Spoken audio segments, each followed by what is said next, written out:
Levanté el teléfono con la esperanza que solo una madre puede cargar en el corazón. Mis manos temblaban un poco, pero mi alma se sentía ligera. Mi hijo Daniel se suponía que estaba planeando el día más feliz de su vida, y yo me imaginaba allí sentada en la primera fila con lágrimas de orgullo en los ojos. Pero la voz que contestó no traía alegría, traía hielo. «Nos casamos la semana pasada», dijo Sofía con un tono afilado con palabras calculadas. «Solo invitamos a los que lo merecían». Merecían. Esa palabra me partió como un latigazo. Presioné el teléfono contra mi oído convencida de que había escuchado mal, pero el silencio de Daniel al otro lado me confirmó que no era un error. Durante 3 años los había mantenido a flote. Mes tras mes pagué la renta de su departamento en el centro. Compré los muebles en los que descansaban, la cama donde dormían, el refrigerador que abrían cada mañana. Cuando enfermaban yo era la que corría a la farmacia. Cuando llegaban las fiestas, yo envolvía los regalos y llenaba la mesa. Y ahora, cuando mi único hijo finalmente daba sus votos, yo no merecía ni una silla en esa sala. El vestido azul celeste que había comprado para la ocasión aún colgaba en mi closet con las etiquetas intactas, como burlándose de mí. Me había imaginado en las fotos de pie al lado de mi hijo con mi mano en su brazo, pero esas fotos existían, y yo no estaba en ninguna. Sofía las había publicado todas. Sus padres sonriendo junto a ella, sus hermanos brindando con champaña. Incluso reconocí el velo, el mismo que yo había ayudado a pagar.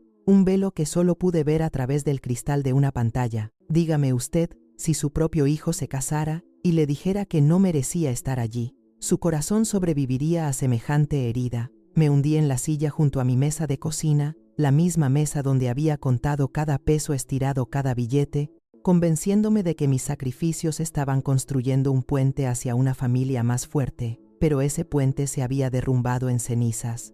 Yo había sido la proveedora silenciosa, la madre que nunca pedía nada a cambio. Daba y daba y daba, hasta que dar se volvió mi identidad. Renta, comida, regalos, emergencias médicas, todo salía de mí como agua de una llave rota. Cuando mi esposo falleció, pensé que la mejor manera de honrar su memoria era proteger el futuro de Daniel. Vendí un pequeño terreno que mi esposo y yo habíamos guardado para retirarnos. El dinero que debía darme paz en la vejez terminó directo en las manos de Daniel y Sofía. Las cifras me atormentaban. $500 al mes para la renta, 200 para la comida, cumpleaños, aniversarios, fiestas, cada fecha cubierta con regalos. Un préstamo para un carro que sabía que nunca sería pagado. Cuando por fin me senté a revisar mis estados de cuenta, la suma alcanzaba casi $40,000. 40,000 salidos del sudor de mi esposo, de mi retiro, del ahorro que había construido peso por peso. Y aún así me dijeron que no merecía un asiento en la boda de mi hijo. Esa noche no pude dormir. Miré al techo en la oscuridad, preguntándome dónde había fallado. Yo había creído que el amor podía comprarse con sacrificio, que si daba lo suficiente, si derramaba suficiente de mí en sus vidas, nunca me dejarían ir. Pero en ese momento lo entendí. Ellos nunca vieron mi amor como amor. Lo vieron como un recurso, una cuenta interminable de la cual podían sacar sin límite. Recordé las noches en que cené solo arroz y frijoles para que Daniel y Sofía tuvieran carne en sus platos. Recordé posponer mis propias consultas médicas para cubrir las de Sofía. Recordé hacer fila en el banco agotada pero decidida, transfiriendo el dinero de la renta en el último minuto para que ellos nunca supieran lo que era enfrentar un desalojo. Cada recuerdo no era cálido, era amargo, era un registro de mi propia desaparición. Y entonces, como si el destino quisiera subrayar la lección, el teléfono sonó de nuevo. La voz de Sofía ya no era cortante, era dulce, casi temblorosa. «Elizabeth», dijo, «la renta está atrasada este mes. El casero amenaza con desalojarnos. ¿Podrías, por favor, transferir el dinero hoy?» Me quedé en silencio, el teléfono pegado a mi oído. Durante años había respondido esa llamada sin dudar. Corría al banco, cambiaba mis planes, tragaba mis propias necesidades. Pero no esta vez. Respiré hondo, lenta y firmemente, aunque mis manos temblaban. «Sofía», dije, «te lo advertí una vez. Solo ayudo a la gente que lo merece. Y ahora mismo tú no eres esa persona». El silencio al otro lado era más profundo que cualquiera que hubiera escuchado. Podía oír mi propio corazón retumbar en el pecho. Por primera vez en años, no era yo quien temblaba, era ella. «Elizabeth, no entiendo», tartamudeó. «Siempre fuimos especiales para ti. Siempre dijiste que yo era como una hija». Sus palabras estaban llenas de la misma dulzura falsa que había escuchado tantas veces antes, la misma voz que usó para pedirme dinero para el vestido de novia, para la luna de miel, para los anillos, para cada capricho, cada excusa, cada exigencia. Pero esta vez no me doblé, cerré los ojos y dejé que sus palabras se deshicieran como cenizas. ¿Alguna vez ha llegado al punto en que las súplicas ya no lo tocan, en que las mismas voces que antes lo controlaban de repente suenan vacías? Esa noche, cuando por fin colgué el teléfono, no lloré lágrimas de tristeza, lloré lágrimas de rabia, de liberación de algo que se rompía dentro de mí. La mujer que había creído que el amor debía comprarse ya no existía, y en su lugar estaba despertando una nueva mujer. Cuando la línea se cortó, me quedé sola en mi cocina. La casa estaba en silencio, pero dentro de mí rugía una tormenta. Pensé en cada peso, cada hora, cada lágrima que había dado. El número se grabó en mi mente como un monumento cruel: 40.000. 40.000, que debieron haber sido mi seguridad, mi paz, mi oportunidad de una vejez tranquila. En cambio, había construido una vida donde yo era invisible. Apreté mis palmas contra la mesa. La madera gastada por los años esa noche se sintió como un ancla, manteniéndome firme. Por primera vez en años, no estaba esperando la llamada de Daniel. No estaba esperando que Sofía llegara con una sonrisa. No estaba reorganizando mi vida alrededor de la de ellos. Yo estaba quieta, y en esa quietud algo cambió. Al pasar por el pasillo, miré el espejo. El rostro que me devolvía la mirada estaba marcado por años de sacrificio, pero detrás de las arrugas había una dureza nueva, una resolución distinta. Mis ojos, cansados como estaban, llevaban una chispa que no había visto en décadas. Ya no era la mujer que daba hasta quedarse sin nada. Era la mujer que por fin recordaba que también importaba. A la mañana siguiente preparé una olla de café. El aroma llenó la casa, cálido y familiar. Pero esta vez no pensé en servir una segunda taza para Daniel. No pensé en guardar la última rebanada de pan para Sofía. Pensé solo en mí. ¿Sabe lo que se siente después de años de desaparecer en las necesidades de los demás? Despertar y darte cuenta de que aún estás aquí, de que puedes elegirte a ti misma. Me senté con mi chequera, mis estados de cuenta, mi pluma. Los números contaban la historia de mi necedad, pero también me decían otra cosa: que aún tenía lo suficiente para vivir, lo suficiente para reconstruir, lo suficiente para empezar de nuevo. No era demasiado tarde. Mi corazón estaba pesado, pero también vivo. Y eso bastaba para dar el primer paso. Quiero preguntarle algo: si usted estuviera en mi lugar después de dar y dar hasta quedarse sin nada, ¿finalmente diría que no? Cuéntemelo en los comentarios. Su voz importa y quiero escucharla, porque mi historia apenas comenzaba. La mañana después de aquella llamada encendí mi computadora.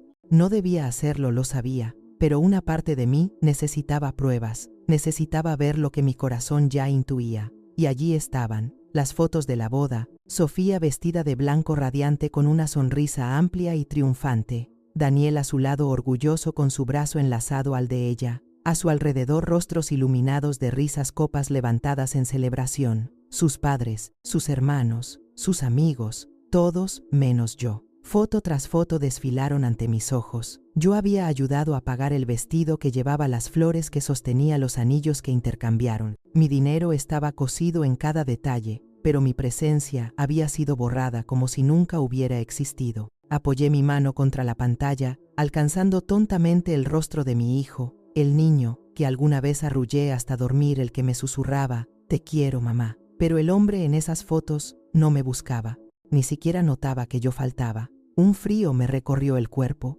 No era el frío de una noche de invierno, sino el frío de la traición, de darme cuenta de que había vertido mi alma en un pozo sin fondo. Cerré la computadora, pero las imágenes se quedaron grabadas en mí. No me soltaban. Dígame usted, si viera la boda de su hijo y descubriera que fue borrado de las fotos, ¿cómo resistiría su corazón semejante golpe? Me quedé de pie junto a la ventana largo rato, mirando la calle silenciosa.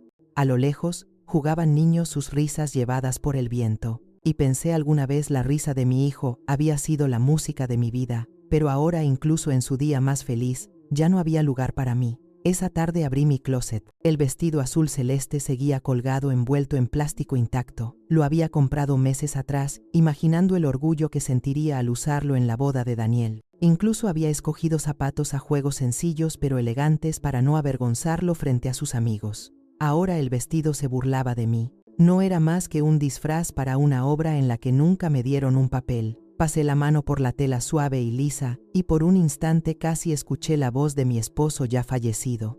«Estás haciendo demasiado, Elizabeth», me advirtió una vez. «Tienes que guardar algo para ti misma». Pero no lo escuché. Creí que entregarlo todo me aseguraría el amor de Daniel para siempre.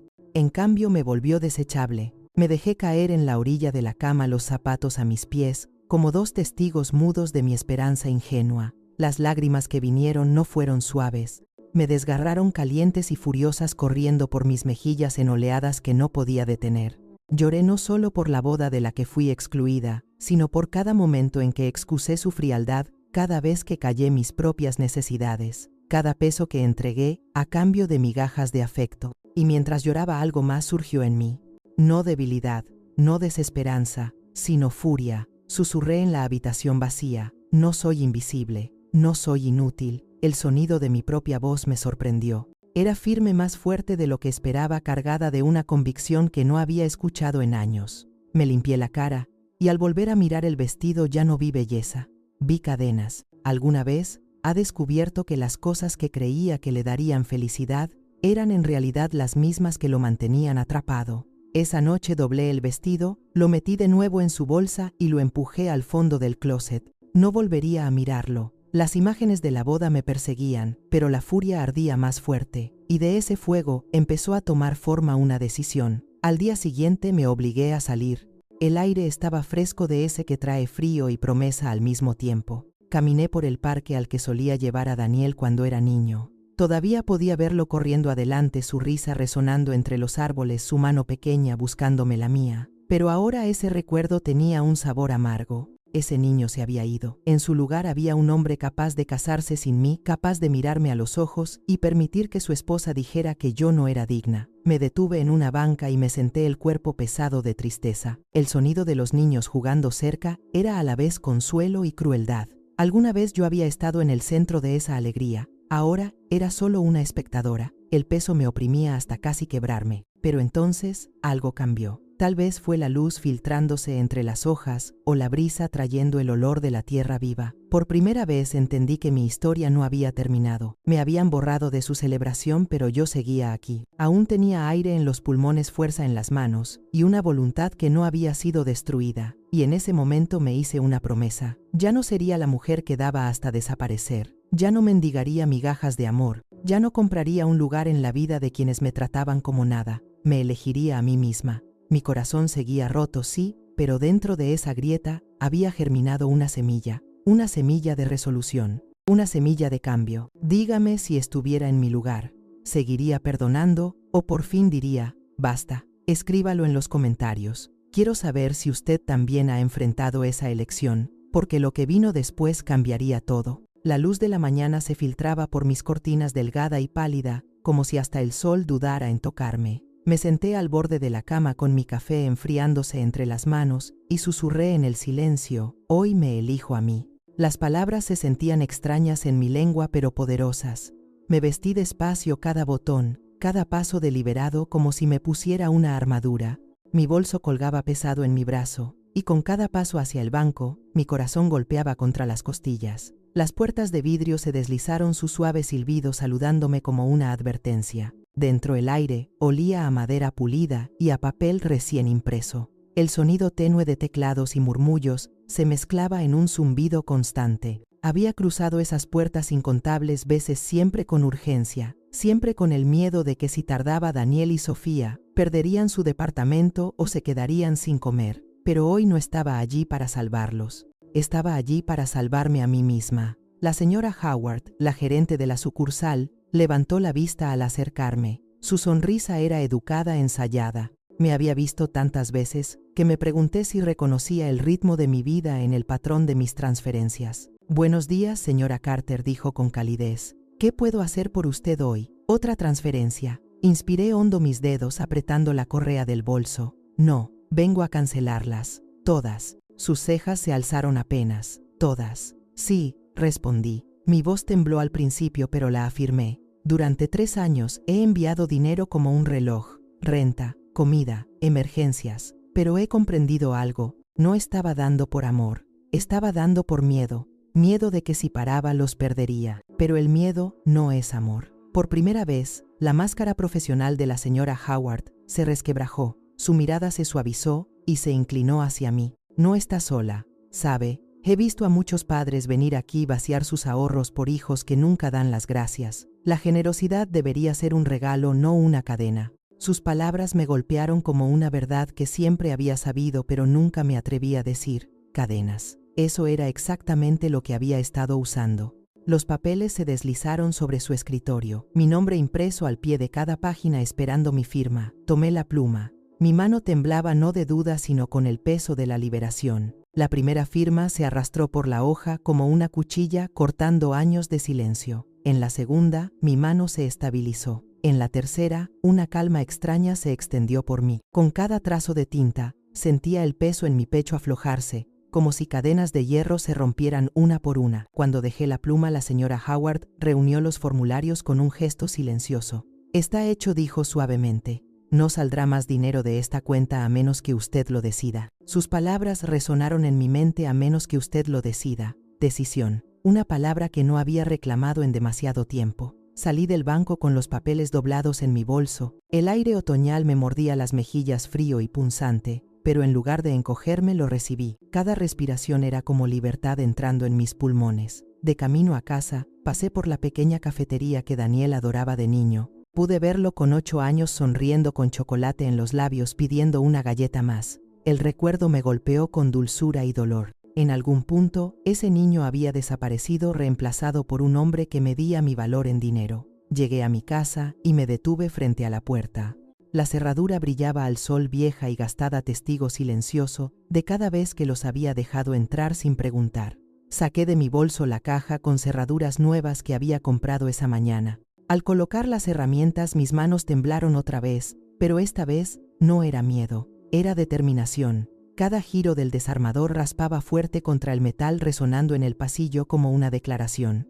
Cuando la última pieza encajó, apoyé mi mano sobre la puerta. «Esto es mío», susurré. «Mi casa, mi vida». Caminé despacio por cada habitación, viendo mi hogar con nuevos ojos. La mesa de la cocina, donde alguna vez apilé las cuentas vencidas de Daniel, ahora estaba vacía, su superficie pulida, y esperando mis propios planes. El sofá donde Sofía se tiraba con su teléfono, apenas reconociéndome, estaba vacío. El silencio a mi alrededor era denso, pero no se sentía como abandono, se sentía como liberación. Me acerqué a la ventana, el sol de la tarde derramándose por el piso. Afuera el vecindario seguía su vida tranquila, niños en bicicleta, una vecina podando sus rosas. Durante años había pasado de largo esos momentos simples, consumida por las crisis de Daniel, las emergencias de Sofía, la urgencia constante de mantenerlos a flote. Ahora, por primera vez en años, me detuve y dejé que la vista me empapara. ¿Alguna vez ha descubierto que el silencio antes temido puede saber más dulce que la compañía que lo agota? Esa noche, saqué un cuaderno que había comprado hacía tiempo, pero nunca abrí. Mi pluma flotó sobre la primera página indecisa. ¿Qué escribe una mujer que se ha olvidado de sí misma? Lentamente comencé a anotar las partes de mí que había abandonado. Libros que dejé a un lado, como la novela que mi esposo y yo leíamos cada noche. El piano en la esquina, sus teclas cubiertas de polvo esperando una melodía. Las rosas en el patio trasero marchitas que alguna vez florecieron bajo mi cuidado. Pequeños sueños también: unirme al club de lectura de la biblioteca, volver a la costa de Oaxaca o visitar el litoral de Baja, escribir cartas a mi hermana Lidia en Chicago. Mientras la tinta fluía, también lo hacía mi respiración. Cada línea no era solo una lista, sino una declaración: yo todavía existía. Aún tenía deseos, esperanzas, una vida que valía la pena. Cuando cerré el cuaderno, el peso en mi pecho había cambiado. Seguía ahí, pero ahora llevaba algo nuevo: posibilidad. A la mañana siguiente hice una llamada más. Por la tarde una camioneta de seguridad se estacionó en mi entrada. 2 hombres descargaron cámaras, cables y monitores, sus voces tranquilas y eficaces. Los vi montar los pequeños ojos negros sobre mis puertas y ventanas, cada uno un centinela silencioso. Cuando el sistema cobró vida, sentí una punzada en el pecho. Tristeza, porque nunca imaginé protegerme de mi propio hijo. Alivio, porque ahora por fin no estaba indefensa. Esa noche me senté junto a la ventana con una taza de té, La pantalla en la pared brillaba tenuemente, mostrando la calle silenciosa afuera, sin pasos en mi porche, sin un coche conocido. Solo silencio envolviéndome como un manto. Y por primera vez en años no esperé la llamada de Daniel. No me preparé para las exigencias de Sofía. Dejé que el silencio se quedara y comprendí no era vacío, era paz. La decisión era definitiva. El cordón se había cortado, había cerrado un capítulo, y aunque el miedo susurraba en los bordes de mi mente, sabía esta verdad, no podía volver atrás. Dígame si estuviera en mi lugar, podría cortar ese lazo, podría mirar a su propio hijo y decir, no más. Escriba su respuesta en los comentarios. Su voz importa, y alguien que escuche esta noche puede necesitar su valentía, porque esto era solo el comienzo. La verdadera batalla aún no había llegado, y cuando lo hiciera, no vendría con una llamada telefónica. Llegaría con un golpe en mi puerta. El golpe llegó en una tarde gris fuerte y seco contra mi puerta. Me quedé helada, el sonido vibrando por las paredes, hundiéndose en mi pecho. Mi corazón lo supo antes de que mis ojos lo confirmaran. Abrí la puerta, y allí estaba Daniel, los hombros rígidos, los ojos evitando los míos. A su lado estaba Sofía, los labios apretados en una línea dura, y junto a ella, un hombre con traje gris cargando un portafolio de cuero. Un abogado. Mamá, empezó Daniel con un tono extrañamente formal, tenemos que hablar. Me hice a un lado, aunque cada hueso de mi cuerpo gritaba que no lo hiciera. Entraron como si fueran dueños del lugar. Sofía, recorriendo la sala con la misma desdén que había escuchado en su voz aquel día al teléfono. El abogado colocó su portafolio en mi mesa del comedor, la misma donde alguna vez puse pasteles de cumpleaños, cenas de Navidad y montones de dinero para la renta. Lo abrió con un chasquido que retumbó como un disparo. Señora Carter, dijo con suavidad ensayada, su hijo y su esposa están preocupados por su bienestar. Creen que lo mejor sería que usted les permitiera manejar sus finanzas. Temporalmente, por supuesto, temporalmente. La palabra se enroscó en mi estómago como veneno. Sofía deslizó una carpeta hacia mí, su voz repentinamente dulce. Solo es papeleo, Elizabeth. No tienes por qué preocuparte. Nosotros nos encargaremos de todo. Has estado bajo tanto estrés. Miré a Daniel buscando al niño que alguna vez se acurrucaba en mis brazos cuando las tormentas lo asustaban. Pero sus ojos estaban fríos, su mandíbula apretada. No había venido a protegerme. Había venido a despojarme. Me senté despacio, la silla raspando contra el piso, el sonido cortante en medio del silencio tenso. El abogado empujó los papeles hacia mí, sus ojos calmados, profesionales, distantes, como si esto no fuera más que un trámite, pero para mí era una emboscada. Sofía se inclinó, su dedo perfectamente cuidado golpeando la hoja. Todo lo que tienes que hacer es firmar aquí, Elizabeth. Así no tendrás que preocuparte por cuentas, errores o confusiones. Nos aseguraremos de que todo esté en orden. Su tono destilaba miel, pero sus ojos brillaban de hambre. Bajé la vista a los documentos.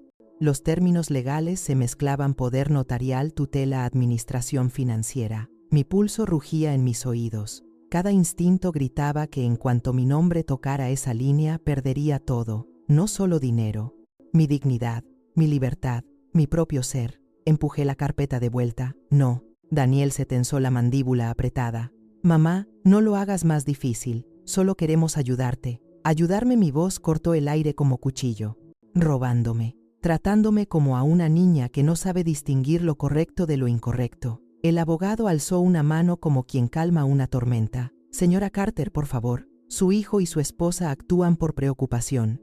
A su edad, es normal tener dificultades con decisiones complejas. Edad, preocupación, confusión, palabras torcidas en cadenas destinadas a atarme. Me levanté, mi mano firme sobre la mesa. Escúchenme bien. Puedo tener 71 años, pero mi mente está clara. Mis cuentas son mías. Mi vida es mía. Y no se la entregaré a nadie. La sonrisa de Sofía titubeó, reemplazada por un destello de furia que no pudo ocultar. La voz de Daniel subió más áspera, ahora despojada de cortesía. No sabes lo que dices, mamá. Olvidas cosas. Te confundes. No es seguro que manejes esto sola. Lo miré despacio, con el corazón roto y la ira latiendo. ¿De verdad lo crees? ¿O es lo que ella te dijo que dijeras? Sus ojos se movieron hacia Sofía apenas por un segundo, pero fue suficiente. El silencio que siguió fue pesado, sofocante, lleno de todo lo que no se atrevía a admitir. Sofía golpeó la mesa con la mano. Hemos hecho todo por ti, Elizabeth. ¿Crees que cualquiera aguantaría tu terquedad? nosotros también hemos sacrificado. Sus palabras cayeron como golpes, pero en lugar de herirme me endurecieron. Sacrificado. ¿Qué había dado ella salvo exigencias envueltas en sonrisas, cuentas disfrazadas de emergencias, manipulación pintada de cuidado? Me enderecé sintiendo la fuerza en mi columna. No, ustedes han tomado, han drenado, me han tratado como un banco, no como una madre. El abogado carraspeó incómodo. Su pluma golpeaba contra la carpeta, pero ya nadie se atrevía a tocarla. La farsa se desmoronaba. Daniel se frotó la frente, su voz más baja ahora casi suplicante. Mamá, si no firmas lo lamentarás. Solo intentamos protegerte de ti misma. Lo miré al niño que crié al hombre frente a mí, y vi la verdad al fin. No me protegía a mí. Protegía su comodidad, su estilo de vida, la vida que yo le había construido con mis sacrificios. Y en ese instante, algo feroz se levantó dentro de mí. Un fuego que creí apagado hacía años. El aire se espesó hasta cortarme la respiración. Daniel se movió inquieto, su voz bajando a un tono irreconocible. Mamá, no nos obligues a llevar esto más lejos. Si no firmas voluntariamente tendremos que explorar otras opciones. Los ojos de Sofía brillaron. Ella quería verme acorralada, quería verme con miedo, pero ya no era la mujer que se inclinaba ante sus demandas. Enderecé la espalda, mi voz clara como un filo. Si creen que pueden intimidarme en mi propia casa, se equivocan. No firmaré, nunca firmaré. El abogado cerró el portafolio con un chasquido, frustración cruzando su rostro. Muy bien, señora Carter, pero debo advertirle, esto podría ponerse feo. Feo, como si mi vida no hubiera sido ya destrozada. Sofía se levantó la silla rechinando fuerte contra el suelo. Te arrepentirás, Elizabeth. No olvides que nos necesitas más de lo que nosotros te necesitamos. Yo también me levanté enfrentando su mirada. No, ustedes me han quitado demasiado tiempo. No los necesito, ya no. Por un momento, la habitación quedó en silencio roto, solo por el latido de mi corazón. Los ojos de Daniel se apartaron, una chispa de vergüenza brillando antes de seguir a su esposa hacia la puerta. Se fueron sin otra palabra, pero el portazo sacudió la casa. Me quedé sola en la quietud, temblando pero más fuerte que nunca. Creían haberme quebrado, pero lo único que hicieron fue despertar un fuego que no pienso dejar morir. Dígame, si estuviera en mis zapatos, ¿habría tenido la fuerza para mantenerse firme o habría firmado para mantener la paz? Escriba su respuesta en los comentarios. Su voz importa, porque su lucha no había terminado, y sabía en lo más profundo de mis huesos que su próximo ataque no sería una conversación, sería una guerra. Pasaron 2 semanas en una calma inquietante. Regaba mis rosas, quitaba el polvo del piano, incluso me uní al club de lectura de la biblioteca por las tardes. En la superficie, la vida parecía estable otra vez, pero por dentro sentía la tensión acumulándose como el aire antes de una tormenta. La tormenta llegó un martes por la mañana. Un golpe sonó en la puerta, seco y oficial. Cuando la abrí, 2 desconocidos estaban en mi porche. Uno cargaba una carpeta, la otra llevaba una identificación colgada del cuello. «¿La señora Carter?», preguntó la mujer. «Soy la señora Ortega, de Servicios de Protección para Adultos. Hemos recibido un reporte sobre preocupaciones respecto a su seguridad y su capacidad mental. Necesitamos realizar una visita de bienestar». Las palabras me golpearon como agua helada. Capacidad mental, seguridad. Alguien me había acusado de no poder cuidarme sola. Detrás de ella creí ver un auto encendido en la esquina de la calle. Una silueta en el asiento del copiloto, Sofía observando. El estómago se me apretó. Me hice a un lado con la voz tranquila, aunque mis manos temblaban. «Por supuesto, pasen». Recorrieron mi casa, sus ojos examinando todos los frascos de medicina sobre la encimera, las cuentas guardadas ordenadamente en un cajón, las cámaras de seguridad brillando en la pared. Me hicieron preguntas: ¿qué día era? ¿Quién era el presidente? Podía recitar mi dirección. Respondí cada una con firmeza, sin titubear, aunque el corazón me golpeaba en el pecho. Y entonces llegó el momento más cruel. «Señora Carter», dijo la señora Ortega suavemente. Su hijo y su esposa expresaron preocupación de que pueda estar experimentando confusión, incluso pérdida de memoria. Temen que quizá esté manejando mal sus finanzas. La garganta se me cerró. Preocupación. Se atrevieron a disfrazar su codicia de amor. La miré directo a los ojos, dejando que el acero en mi voz cargara la verdad. Mi mente está clara. Mis finanzas están en orden, y la única confusión aquí es por qué las personas que me deben gratitud han elegido la traición. El asistente de la señora Ortega escribía notas su pluma raspando contra la carpeta. Cada sonido me hacía sentir como si estuviera siendo juzgada en mi propia casa. Los guié a la sala, señalando los estantes donde mis estados de cuenta estaban organizados en carpetas. Si quieren pruebas, aquí están. Cada transferencia, cada recibo, cada pago cancelado. Sé a dónde ha ido cada centavo. ¿Eso le suena a confusión? Ella hojeó las páginas lentamente, el ceño fruncido luego relajado. Esto es meticuloso. Sí, dije con firmeza, porque tuve que serlo. Estaba sosteniendo a 2 adultos mientras vivían de mis sacrificios. Eso no es confusión, eso es claridad. Por un momento la habitación se quedó en silencio. Incluso la señora Ortega parecía incómoda, como si hubiera entrado en algo más profundo de lo que su carpeta podía medir. Luego, carraspeó. Tendremos que seguir el procedimiento. Puede que el tribunal solicite una evaluación médica solo para ser exhaustivos. No es nada personal, pero lo era. Cada palabra, cada paso de este supuesto procedimiento era personal. Era mi hijo y su esposa, usando la ley para marcarme como incapaz. Entrelacé mis manos obligándome a mantenerme firme. Hagan lo que deban, no tengo nada que ocultar. Cuando se fueron, el silencio volvió a la casa más pesado que antes. Me quedé junto a la ventana viendo cómo el auto en la esquina se alejaba. Alcancé a ver el rostro de Sofía, satisfecho como un depredador que cree haber acorralado a su presa. Mis manos temblaban, pero no de miedo, de rabia. ¿Alguna vez has sentido la punzada de ser traicionado 2 veces, una por la familia y otra por el mismo sistema que debía protegerlo? Esa tarde llamé a Noah Collins, el abogado que alguna vez ayudó a una amiga mía en una disputa familiar. Su voz al otro lado era calma, firme, como una cuerda lanzada a alguien que se ahoga. Noah, dije, tratando de que mi voz no se quebrara. Ellos intentan pintarme como incapaz.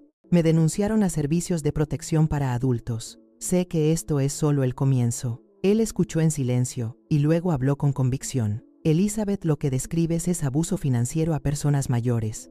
Es mucho más común de lo que la gente cree, pero la ley no es ciega si tienes las pruebas correctas. Guarda cada documento, cada recibo, cada grabación. No hables con ellos a solas y no tengas miedo. No eres débil. Sus palabras se asentaron en mí como piedra, construyendo un muro donde antes el miedo había abierto grietas. Al día siguiente, revisé cada cajón, cada caja, sacando los registros que había guardado por años. Transferencias bancarias, facturas de hospital, pagos de auto, todo fue a parar a una carpeta grande. Página tras página, mi historia tomaba forma, no de confusión sino de sacrificio implacable. Cuando miré la pila de papeles entendí algo importante. Ellos pensaban que podían borrarme torciendo la verdad, pero la verdad estaba allí en tinta innegable, escrita en números que no mentían. Aún así, la humillación me dolía. La idea de que extraños caminaran por mi casa evaluándome como si fuera una niña. El pensamiento de que mi propio hijo alimentara esas mentiras. Me senté junto al piano esa noche, mis dedos rozando las teclas. El sonido fue frágil, casi vacilante. Pero luego presioné con más fuerza y una nota sonó clara, firme. Así era yo. Una semana después llegó la carta, un sobre blanco con el sello del condado exigiendo mi presencia para una evaluación médica. Mis manos temblaban al sostenerlo, pero no de debilidad, de furia. Querían quitarme la voz, reducirme a un diagnóstico. Querían un papel que dijera que yo ya no era yo. Puse la carta sobre la mesa y encima coloqué mi carpeta pesada de evidencia. Papel contra papel. Sus mentiras contra mi verdad. Susurré al cuarto vacío. No me borrarán. Esa noche casi no dormí. Imágenes giraban en mi mente: la sonrisa satisfecha de Sofía en el auto, los ojos fríos de Daniel, los extraños escribiendo en mi sala. Cada recuerdo se hundía más en mí, no como herida sino como combustible. Al amanecer lo sentí, un cambio interno. El miedo seguía allí pero ya no mandaba. En su lugar ardía algo más filoso: resolución. Serví mi café, me senté en la mesa de la cocina y abrí de nuevo mi cuaderno. Esta vez no escribí sueños, escribí estrategias. El número de Noah en un círculo arriba, citas que agendar, testigos que llamar, documentos que copiar, cada paso un arma en la guerra que no pedí pero que ya no podía evitar. Dígame, si su propio hijo intentara probar que usted no es capaz de vivir su propia vida, ¿bajaría la cabeza o pelearía? Comparta su respuesta en los comentarios.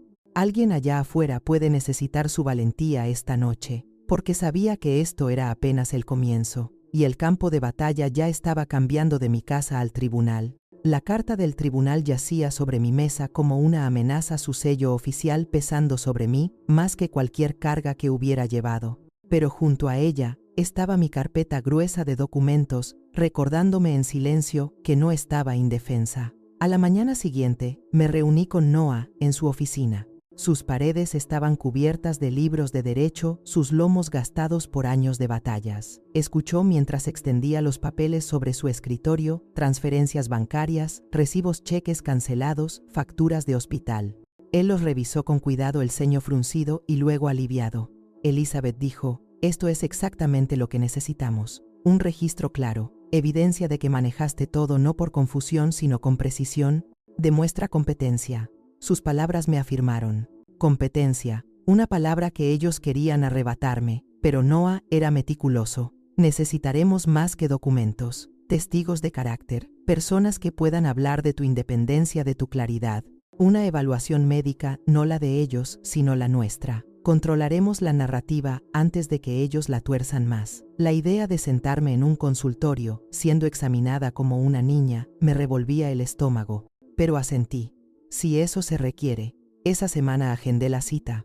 La clínica olía a antiséptico y a un leve toque de lavanda. El doctor Meyers, un hombre de ojos amables, me guió por preguntas y pruebas, recitar números al revés, recordar listas cortas, dibujar un reloj. Completé cada una firme, segura, con el corazón latiendo en cada respuesta. Cuando terminó, sonrió. Sus resultados son excelentes, señora Carter. Su función cognitiva está por encima del promedio para su edad.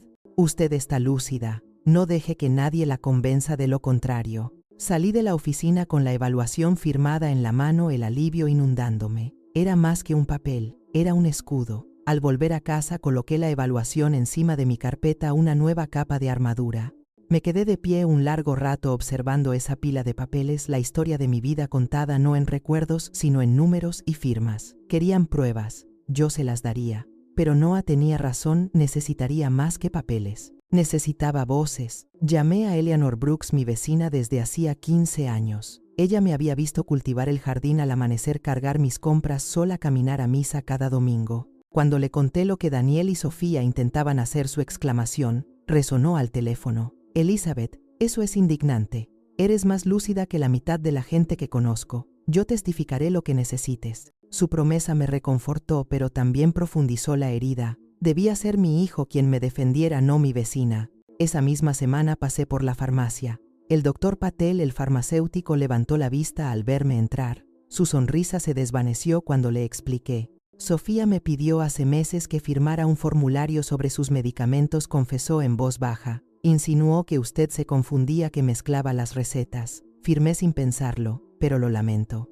Haré una declaración corregida. Sé que usted es capaz. Sus palabras me hirieron, pero también me dieron esperanza. Incluso sus manipulaciones podían deshacerse cuando la verdad salía a la luz. Esa noche me senté en la cocina, el zumbido del refrigerador llenando el silencio. Pensé en Daniel de niño trayéndome margaritas marchitas del jardín, sus ojos brillando de amor. ¿Cómo llegamos a este punto, donde la fe de un extraño valía más que la de mi propio hijo? ¿Alguna vez ha sentido el dolor de descubrir que los de afuera ven su valor más claro que su propio hijo? El siguiente golpe vino de enfrente. El señor Harlan, mi vecino difícil, llevaba años observándome con ojos suspicaces. Tocó mi puerta una tarde, su postura rígida, la boca apretada. Me han contactado, dijo sin rodeos. El abogado de su hijo me pidió que testificara. Quieren que diga que la he visto comportándose raro, olvidando cosas, hablando sola. Se me detuvo la respiración, y lo hará, vaciló moviéndose inquieto. No quiero problemas. Pero la vi una vez parada en su patio de noche murmurando. Recordé aquella noche, la noche después de la llamada de Sofía, cuando susurré en la oscuridad que no me borrarían. Él había confundido mi juramento con locura. Mi voz temblaba, pero la endurecí. Señor Harlan, no estaba confundida. Estaba reclamando mi vida. Si convierte eso en debilidad, entonces estará ayudándolos a robarme. Él desvió la mirada incómodo. Lo pensaré. Y se fue, sus pasos resonando como advertencia. Me quedé sola mirando la puerta cerrada. Su red se estrechaba. Estaban reuniendo testigos, tejiendo mentiras con retazos de verdad. Esa noche, Noah llamó. Su voz traía cautela pero también firmeza. lo contrarrestaremos, Elizabeth. Por cada testigo falso, traeremos 2 que sepan la verdad. Pero debes mantenerte firme. No dejes que sus tácticas te sacudan. Asentí hacia la habitación vacía susurrando, no cederé. Porque ceder ahora sería quebrarme para siempre. La noche antes de la primera audiencia reuní todo en mi mesa del comedor. La carpeta de recibos, la declaración corregida del Dr. Patel, la evaluación del Dr. Meyers, una carta de Eleanor dispuesta a respaldarme. Cada pieza era una piedra en el muro que levantaba contra ellos. Me senté bajo la luz tenue de la cocina, la casa en silencio salvo por el tic-tac del reloj. Mis dedos recorrieron las páginas y pensé en cada sacrificio que había hecho, las comidas saltadas, la tierra vendida, las noches de desvelo. Todo me había traído hasta aquí. Debería sentirme rota. En cambio me sentía afilada, como una hoja golpeada una y otra vez hasta que corta limpia. A medida que pasaban las horas cerré los ojos y recé no para que Daniel y Sofía fallaran, sino para que yo me mantuviera fuerte. Recé que cuando los enfrentara en la corte, mi voz cargara la verdad más alto que sus mentiras. Al amanecer serví una taza de café y miré por la ventana. El cielo se teñía de luz pálida, y por primera vez en años me sentí lista. Dígame si su propio hijo la arrastrara a un tribunal para probar que no es capaz, se derrumbaría o pelearía con todo lo que tiene. Comparta su respuesta en los comentarios. Su valentía podría dar fuerza a alguien que hoy se siente solo. Porque sabía que el tiempo de los susurros había terminado. La siguiente batalla no se libraría en silencio. Se pelearía bajo juramento frente a los ojos de la ley. Y cuando llegara ese día yo no me inclinaría. El tribunal era más frío de lo que imaginaba. No en temperatura sino en espíritu. Los pisos de mármol hacían eco de cada paso, los retratos de jueces en las paredes me miraban como testigos silenciosos. Caminaba al lado de Noah, mi carpeta apretada contra el pecho como un escudo. Dentro de la sala Daniel y Sofía estaban en la mesa de los demandantes, su abogado inclinado hacia ellos susurrando. Daniel levantó los ojos y los cruzó con los míos un segundo antes de apartarlos. Sofía ni siquiera me miró. Estaba erguida, impecable, confiada, con una expresión de suficiencia como si ya hubiera ganado. El juez, un hombre severo de cabello plateado, entró y abrió la sesión. Su mazo golpeó una vez fuerte como un trueno. El abogado de ellos se levantó primero, su tono suave, ensayado. Su señoría, este es un caso de preocupación. Mis clientes Daniel y Sofía Carter están aquí por amor, no por codicia. Han visto a la señora Carter cada vez más olvidadiza, confundida y vulnerable. Solo desean asegurar su bienestar obteniendo la tutela de sus finanzas. Las palabras se deslizaron por el aire como serpientes. Amor, preocupación, seguridad, mentiras vestidas con ropajes suaves. Me quedé rígida, las manos aferradas al borde de la mesa. Entonces Sofía subió al estrado. Su voz temblaba lo justo para sonar sincera. Elizabeth ha sido como una madre para mí, pero últimamente olvida cosas. Se repite. Me llamó 2 veces en una noche preguntando lo mismo. Estoy aterrada de que pierda todo lo que tiene. Sus palabras me atravesaron. Esa noche que describía sí la recordaba. La llamé 2 veces, una para confirmar la renta, otra para recordarle una cita médica. No era confusión, pero en su voz se volvía evidencia. El abogado asintió con gravedad, alimentando la ilusión. Esto no es malicia, su señoría. Esto es compasión. Compasión. Casi podía saborear la amargura de esa palabra. Después fue el turno de Daniel, mi hijo, mi propia sangre. Se sentó con los hombros caídos, las manos entrelazadas con fuerza en el regazo. Daniel, lo animó el abogado. Cuéntale al tribunal lo que has notado. Se aclaró la garganta. Mi mamá ya no es la misma. Olvida pagar sus propias cuentas. Se confunde con las fechas. A veces habla sola en la noche. Un murmullo recorrió la sala.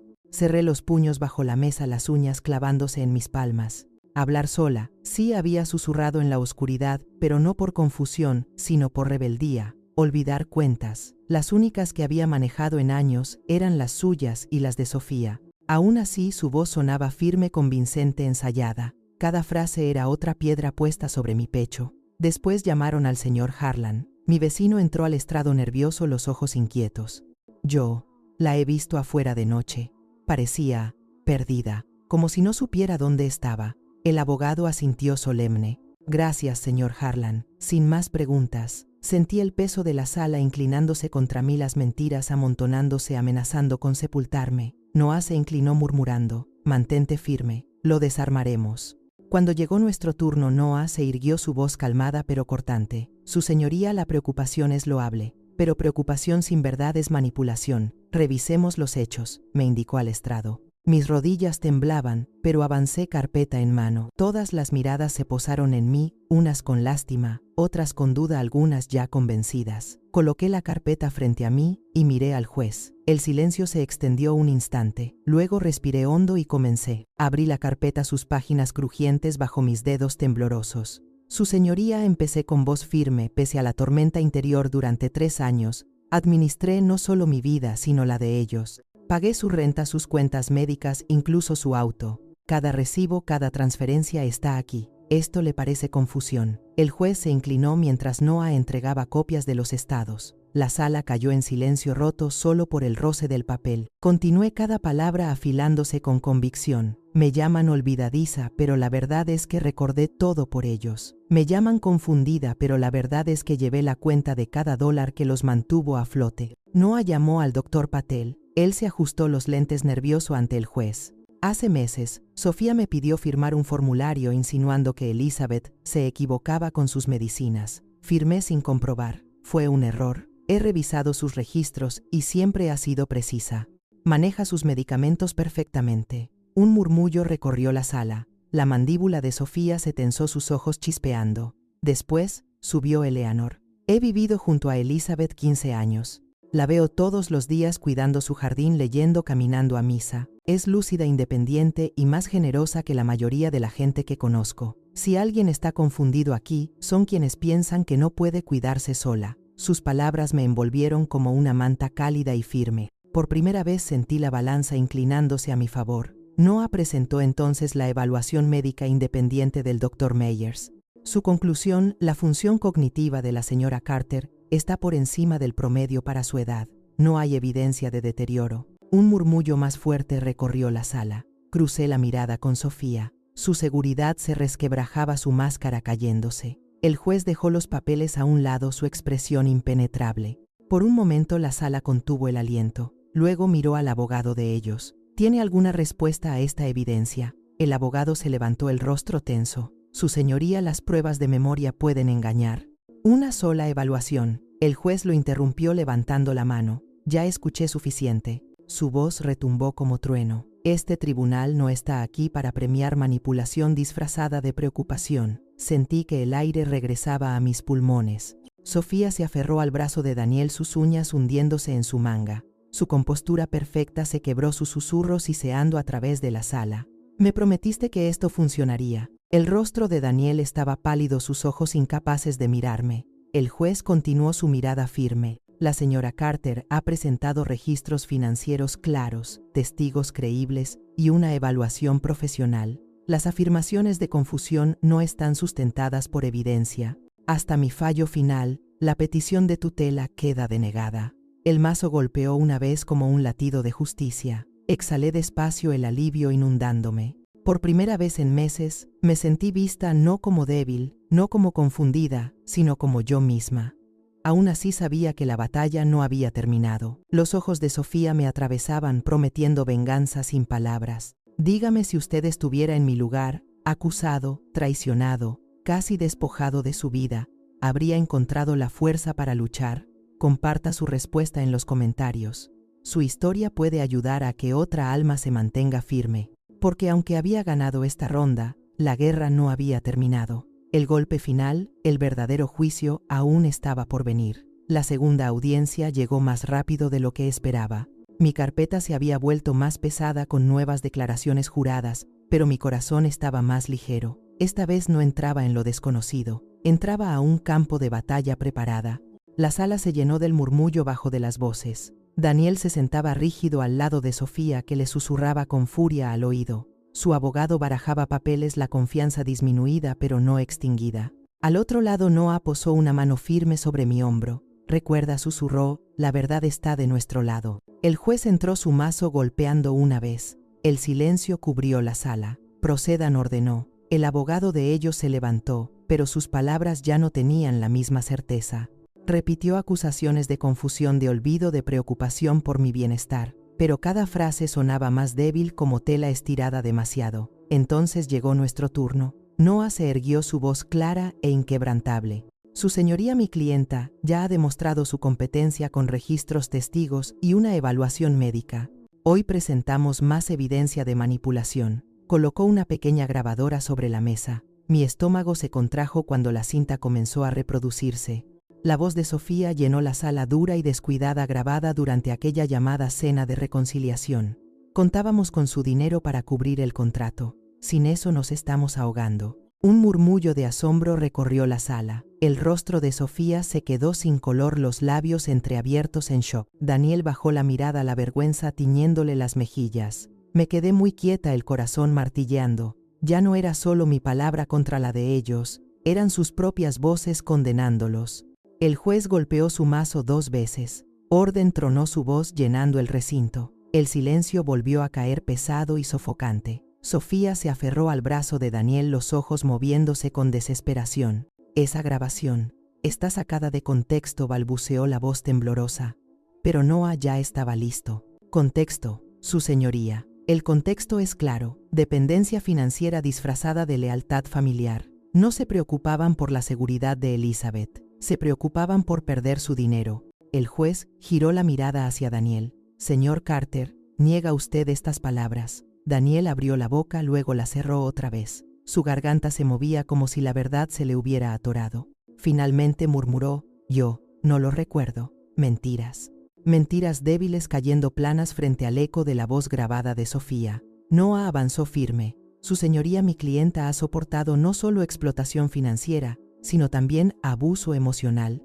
Ser excluida de la boda de su propio hijo después de financiar su vida, eso no es olvido de su parte, eso es crueldad de la suya. Todas las miradas se volvieron hacia mí. Me senté más erguida, dejando que el silencio se asentara antes de hablar. No estoy confundida, no estoy rota. Di por amor, y ellos lo convirtieron en cadenas. Ya no las llevaré más. Mis palabras resonaron en la sala, calladas pero filosas, como una hoja cortando limpio. El juez se recostó, sus dedos entrelazados. Me estudió un largo momento, sus ojos impenetrables. Luego asintió una vez, lento y deliberado. Muy bien, dijo, daré mi fallo. Su voz cortó el aire, deliberada y firme. Este tribunal reconoce la seriedad de estos procedimientos. Privar a alguien de su autonomía no es cosa menor. Requiere pruebas innegables de incompetencia. Hizo una pausa, sus ojos recorriendo la sala, deteniéndose en mí antes de girar hacia Daniel y Sofía. Lo que he visto aquí es lo contrario, una mujer que ha demostrado claridad,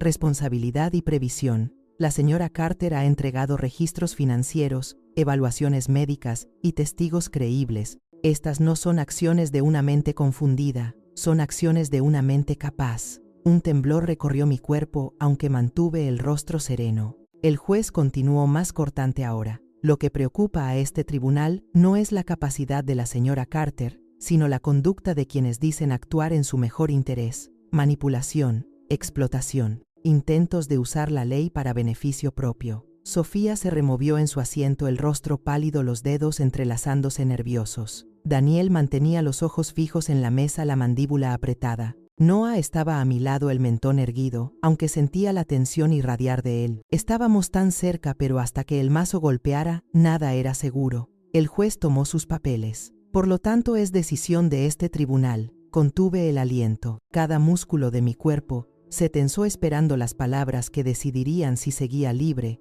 o me convertía en prisionera de mi propia vida. El mazo cayó una vez fuerte como un trueno. Este tribunal niega la petición de tutela. La señora Carter conserva el control total sobre sus finanzas y asuntos personales. Además, advierto a los demandantes, si hay más intentos de hostigamiento o explotación, este tribunal no dudará en imponer sanciones. Por un momento las palabras no encajaron. Flotaban en el aire, pesadas y definitivas, hasta hundirse en mí como luz atravesando las nubes. Había ganado. La sala estalló en murmullos. Noah apoyó una mano firme sobre mi hombro, su voz baja pero segura.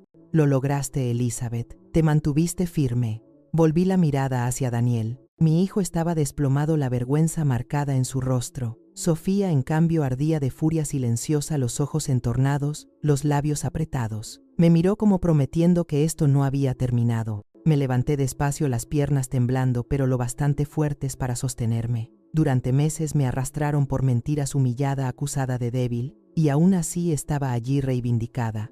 Al salir del tribunal, el sol de otoño me recibió en los escalones tibios sobre mi rostro. Por primera vez en años sentí que el peso se levantaba. Estaba libre no porque me dieran la libertad, sino porque yo la recuperé.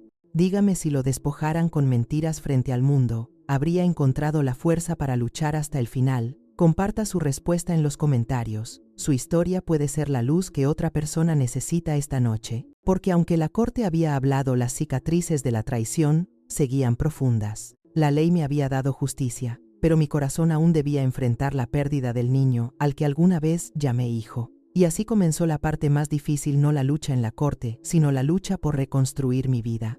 3 semanas después de que el mazo del juez cayera, desperté en una mañana que se sentía diferente. El aire que entraba por mis cortinas era más suave, casi tierno, cargando consigo la promesa de un cambio. Por primera vez en años, no despertaba con ansiedad. Despertaba con posibilidad. Caminé por mi casa despacio, tocando los bordes de los muebles, la superficie fría de la mesa de la cocina, las teclas del piano cubiertas de polvo. Estas paredes habían visto mis sacrificios, mi dolor, mis batallas. Ahora verían mi renacer. El primer cambio que hice fue simple pero profundo: repinté la cocina. Se fue el beige apagado que Sofía una vez criticó como anticuado. Elegí un amarillo pálido, cálido y brillante, un color que me recordaba la luz de la mañana. Con cada pincelada sentía que no solo pintaba paredes, pintaba años de silencio, de borrarme, de vivir solo para otros. Eleanor pasó una tarde, sus ojos se abrieron al ver la nueva luminosidad. Elizabeth, es como si tu casa volviera a sonreír. Sus palabras me hicieron reír, un sonido que no escuchaba de mí misma desde hacía mucho. Por las noches me sentaba a la mesa no con cuentas ni cartas de abogados, sino con novelas que había dejado de lado hace años. Volvía a abrir páginas que una vez compartí con mi esposo, su memoria caminando a mi lado, mientras las palabras me llevaban lejos. ¿Alguna vez ha regresado a algo que amaba y sintió como si una parte perdida de usted misma se hubiera restaurado? Eso sentí con cada página que giraba. Por primera vez en años, el silencio de mi casa ya no era pesado. Estaba vivo. El jardín fue lo siguiente. Durante demasiado tiempo mis rosas se habían marchitado, sus pétalos secos, sus tallos ahogados por hierbas. Una mañana de sábado me puse los guantes y me arrodillé en la tierra. La tierra estaba fresca bajo mis dedos, y el olor del suelo llenaba el aire. Mientras cavaba, podaba y regaba, recordé las tardes que pasaba allí con mi esposo. Él solía decir: un jardín refleja a quien lo cuida. Si lo atiendes, florece. Si lo descuidas, muere. Mirando mis rosas entendí que no solo hablaba de flores, hablaba de mí. Cuando el sol empezó a bajar, pequeños brotes asomaban de la tierra, frágiles pero decididos. Me limpié las manos y sonreí. Mi jardín volvería a florecer. Yo también. Unos días después fui a la biblioteca. Escribí mi nombre en la hoja del club de lectura de la tarde, algo que siempre soñé pero nunca me atrevía a hacer. El cuarto olía a papel y café, lleno de voces ansiosas por hablar de historias. Por una vez no era la proveedora, ni la rescatadora, ni la acusada. Era simplemente una mujer con un libro en la mano y una mente lista para compartir. Cuando llegó mi turno de hablar, mi voz tembló al inicio, pero luego las palabras fluyeron firmes y claras. Los demás asintieron, escucharon, sonrieron. No era invisible, pertenecía. ¿Alguna vez ha entrado en un cuarto y descubierto que no tiene que demostrar nada, solo ser usted mismo? Ese fue el regalo que la biblioteca me dio. Esa noche, al regresar caminando bajo los faroles de la calle, sentí una alegría callada, crecer en mí, pequeña pero segura como los brotes de mi jardín, esperando florecer. Una tarde levanté la pesada tapa de mi viejo piano. Las teclas estaban amarillentas, algunas un poco desafinadas, pero me llamaban como un viejo amigo. Me senté, mis dedos flotando inseguros sobre ellas. Al principio el sonido fue torpe, notas rotas tropezando entre sí, pero al seguir tocando la memoria volvió. Una melodía empezó a formarse, suave, temblorosa, luego firme. Las lágrimas nublaron mi vista. Ese piano alguna vez llenó la casa de risas, mi esposo tarareando al lado, Daniel quedándose dormido en la alfombra con su música. Ahora la música era solo mía, y en lugar de tristeza sentí paz. El piano no juzgaba, me daba la bienvenida otra vez. En ese momento entendí algo profundo. No lo había perdido todo. Todavía había piezas de alegría dentro de mí, esperando a que las reclamara. La semana siguiente reservé un viaje corto a la costa. Solo 2 días, nada extravagante. De pie en la orilla, sentí el viento salado contra mi piel, el golpe de las olas constante como un latido. Me agaché, y recogí una concha pequeña e imperfecta, sus bordes desgastados. La llevé a mi oído escuchando el susurro del mar adentro. Pensé en mí misma gastada, marcada, pero aún guardando algo inmenso por dentro. En el camino de regreso, el sol bajaba pintando el cielo de dorado y violeta. Susurré en voz alta: todavía estoy aquí, y soy suficiente. Alguna vez se ha parado frente al mar, y se ha sentido a la vez pequeño e infinito. Así me sentí frágil pero irrompible. De vuelta en casa me serví una taza de té y salí al porche. El jardín antes seco ahora vibraba con nueva vida. Los brotes presionaban contra el aire de la tarde listos para florecer. Las paredes amarillas de mi cocina brillaban a través de la ventana, cálidas y acogedoras. La música del piano aún flotaba suavemente en la casa como un eco de esperanza. Me senté en mi silla y dejé que el silencio me envolviera, no como un peso, sino como un compañero. Durante años, el silencio significó abandono. Ahora significaba libertad. Mi teléfono vibró una vez. Un mensaje de Daniel, solo 2 palabras: lo siento. Me quedé mirando la pantalla, el corazón apretado. Antes, habría corrido a perdonar, a justificar el dolor, a entregarle otro pedazo de mí. Pero no esta vez. Puse el teléfono boca abajo sobre la mesa. Su disculpa no era un puente, era un recordatorio del fuego por el que había caminado. Elegí en cambio levantar mi taza de té, respirar el vapor, saborear la victoria silenciosa de la supervivencia. Dígame si quienes lo hirieron regresaran con disculpas después de destrozarlo, ¿abriría la puerta otra vez o la mantendría cerrada para proteger su paz? Comparta su respuesta en los comentarios. Alguien allá afuera puede necesitar su sabiduría esta noche. Mientras las estrellas despertaban en el cielo, susurré para mí: esta es mi vida ahora, mi elección, mi paz. Pero incluso en la paz sabía que la historia no estaba del todo terminada. La traición deja cicatrices que nunca se borran. La pregunta ya no era si sobreviviría, era si realmente podría perdonar o si soltar sería el único camino adelante. 3 meses después del veredicto, me encontraba en mi nuevo departamento, un lugar modesto cerca del corazón de la ciudad. Las paredes eran de un blanco fresco, las ventanas amplias dejando entrar corrientes de luz que bañaban el espacio con calidez. Afuera podía escuchar el murmullo lejano de la vida, niños riendo, autobuses resoplando, pasos que resonaban en las banquetas. Era un sonido que no escuchaba en años, un sonido de pertenencia. Había dejado atrás la vieja casa, no porque no tuviera valor, sino porque albergaba demasiados fantasmas. Cada rincón susurraba sacrificios hechos, exigencias cumplidas, noches solitarias, mientras mi dinero pagaba por la comodidad de otros. Era hora de comenzar de nuevo. Cada mañana caminaba hasta la cafetería de la esquina, un libro bajo el brazo. El barista aprendió mi nombre rápido, saludándome con una sonrisa. A veces me quedaba junto a la ventana tomando café, mientras la ciudad se movía a mi alrededor, anónima pero viva. Por las tardes me ofrecía como voluntaria en el centro comunitario. Leía cuentos a los niños cuyos padres trabajaban tarde, sus ojos grandes fijos en las historias que salían de mis labios. Sus risas me recordaban a Daniel de niño, antes de que la codicia nublara su mirada. Por las noches me escribía cartas a mí misma. No diarios de dolor, sino recordatorios de fuerza. Elizabeth, eres valiosa. Elizabeth, eres libre. Elizabeth, sobreviviste. Alguna vez se ha hablado a sí mismo como si fuera su mejor amigo. Cambia todo. Cada palabra que escribía era un hilo en la nueva tela de mi vida, tejiendo algo más fuerte que lo que había sido desgarrado. Un fin de semana me uní a un viaje organizado por el centro comunitario. Subimos a un autobús rumbo a las montañas, y por primera vez en décadas me sentí viajera, no cuidadora. Los caminos sinuosos nos llevaron a un valle donde el aire era fresco, la hierba húmeda de rocío, y el cielo se extendía ancho, infinito. Caminé por un sendero, mis pasos lentos, pero firmes, mi respiración mezclándose con el olor a pino. El mundo a mi alrededor era vasto, y yo me sentía pequeña en el mejor de los sentidos. Ya no estaba atrapada en una vida definida por obligaciones. Era parte de algo más grande, viva, libre, sin ataduras.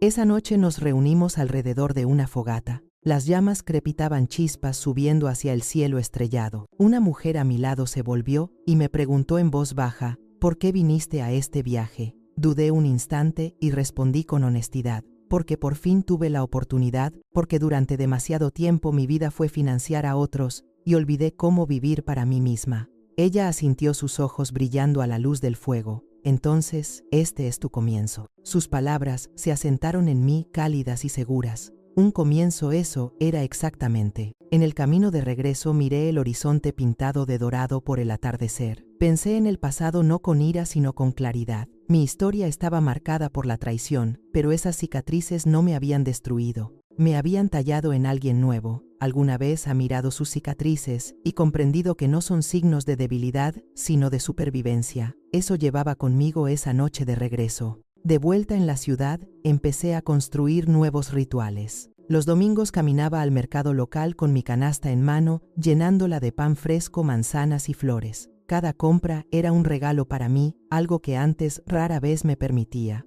Allí también conocí gente, vendedores que recordaban mi nombre, vecinos que me saludaban con sonrisas. Poco a poco, la soledad que me envolvía comenzó a deshacerse hilo por hilo. Por las noches encendía una vela y tocaba el piano.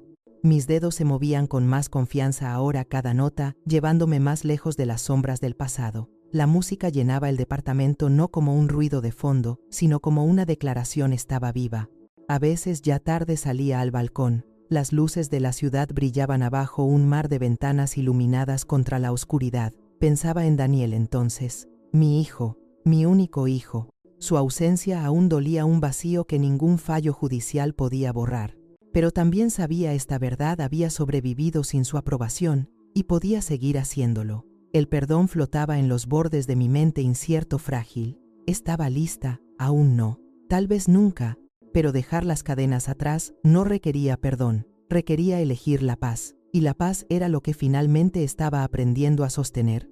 ¿Alguna vez ha comprendido que sanar no significa borrar el dolor, sino construir algo más fuerte a su lado? Esa fue la lección que llevé a cada noche tranquila. El primer día de primavera tomé un tren hacia la costa. El viaje fue largo, pero el paisaje afuera se desplegaba como una promesa. Campos tornándose verdes, ríos brillando bajo el sol, el horizonte extendiéndose sin fin. Cuando bajé a la arena, el viento me envolvió fresco y salado. Las olas golpeaban la orilla constantes y eternas, como si hubieran esperado para recibirme. Caminé descalza por la orilla, el agua fría corriendo sobre mis pies, lavando más que el polvo del viaje. Pensé en el camino detrás de mí, los sacrificios que me habían definido, la traición que casi me rompió, la corte donde luché por mi libertad. Y pensé en el camino por delante, no lleno de miedo sino de elecciones. Me agaché, recogí una concha y la acerqué a mi oído. Sus bordes eran ásperos, su superficie gastada, pero dentro aún llevaba el eco del mar.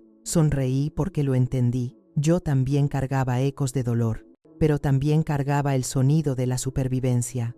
Esa tarde, cuando el sol bajaba, escribí en mi cuaderno: no soy invisible, no estoy rota, soy libre. Dígame si hubiera caminado por la traición, la pérdida y la lucha por su propia dignidad, ¿qué palabras se escribiría a sí mismo? Compártalas en los comentarios. Su voz puede ser la fuerza que otra persona necesita esta noche. Mientras las olas seguían y las estrellas aparecían, susurré al océano, a mí misma, a quien quisiera escuchar: esto no es el final, este es el comienzo.